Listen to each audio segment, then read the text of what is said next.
Working out hard is overrated. So one new change I've had in my life is going to a CrossFit gym. And I could literally dedicate a 3-hour podcast to my thoughts on the intricacies of CrossFit, but that's neither here nor there. Now, I've never been into all this motivational hardo type stuff, but when you're doing CrossFit, sometimes, at least me, I would just work out so hard every single workout that I'm literally on the floor gasping for air. It would feel like my body and my brain just went to war, and quite frankly, I loved every single second of it. But nonetheless, I was in the middle of a CrossFit workout, and in typical me fashion, I started to fade fast.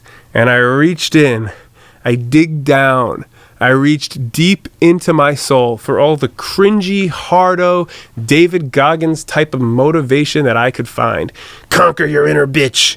All that stuff, all that nonsense. And ultimately, I got through the workout. I think it ended up being a total of like 150 butterfly pull-ups. For those of you who don't know what butterfly pull-ups are, it's basically like the quintessential CrossFit style pull-up that everybody makes fun of. You use so much momentum, which just allows you to do so many more pull-ups than you would normally be able to do. And a lot of people will criticize that CrossFit pull-ups are terrible for you, but I don't know. I will say they are a ton of fun because you could just do so many. And because of all the momentum I was using, I was just hammering my biceps. And needless to say, I got through the workout and it felt pretty good. I had a crazy pump. And quite frankly, I didn't think much of it. Just thought, great workout. Boom, done. Then 2 days later, I had extreme bicep pain. Like I could barely even bend my biceps. I couldn't pick anything up. It hurt to sleep. And this was 2 days later, mind you. So just crazy pain. My biceps were huge. They were like swollen huge, which I also thought was pretty cool because I'd never seen my biceps as big as that. And so that was 2 days after. And this literally went on for like a whole week. I really didn't think much of it, but I was randomly Googling some symptoms one day, and I came across this thing called rhabdo. Rhabdo is short for, I'm probably going to say this wrong, but rhabdomyolysis. And I found out that rhabdo is prevalent in CrossFit athletes, and it's extremely prevalent in the exact movement that I was doing. I literally had all the symptoms. So just for a quick definition, rhabdo is a serious medical condition where damaged muscle tissue breaks down rapidly. This breakdown releases a protein called myoglobin into the bloodstream. The myoglobin can damage the kidneys, and if there is enough myoglobin in the bloodstream, it can cause the kidneys to completely fail. And this can cause some people to actually have to go on dialysis or even worse, die. So if you think you have rhabdo, the best thing you could do apparently is to just go to the hospital and they flush out all the toxins with IV fluids. I, of course, didn't know I had rhabdo. I did not go to the hospital because I didn't know that I had this condition for about a solid 2 weeks. So what did I do to solve my problems in that first week of having rhabdo? I did what I always do to solve my problems. I went to the sauna, which I've since learned is probably one of the worst things you can do because I was just further dehydrating my body rather than flushing all the fluids out. Luckily, I'm pretty good about drinking a lot of water in the sauna. My rule of thumb for the sauna is to drink about as much water as I sweat out. So hopefully I did that. I don't really remember, but who knows?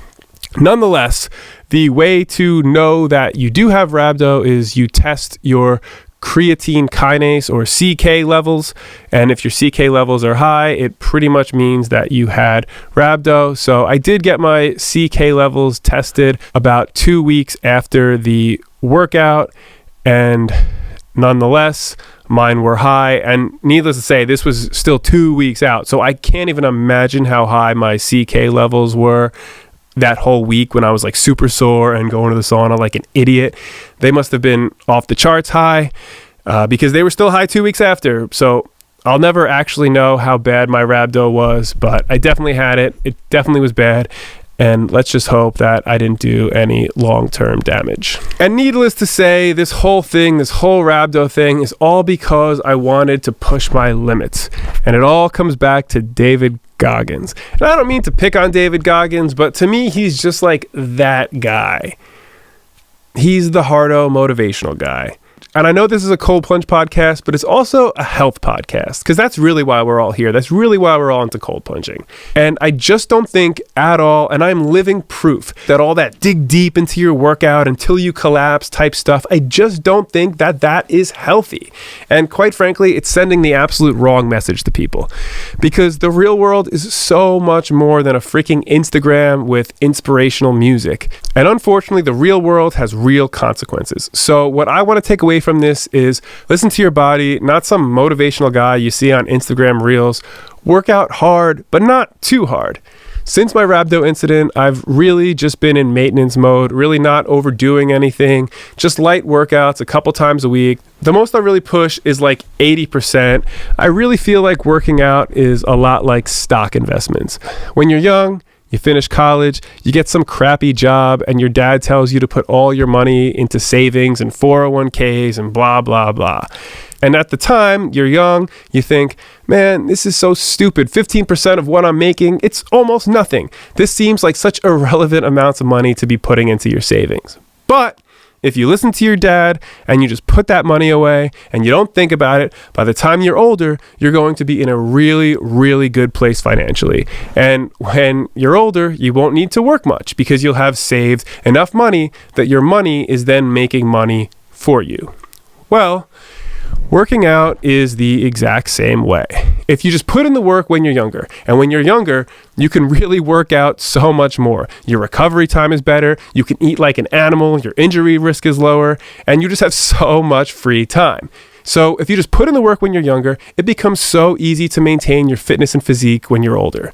So me, for example, I'm 35. I'm not working out even close to as hard or as much as I did when I was in my 20s, but I look pretty much the same. I'm just maintaining, I'm coasting. And for me, I'm just living off the dividends from all the working out I did in my 20s.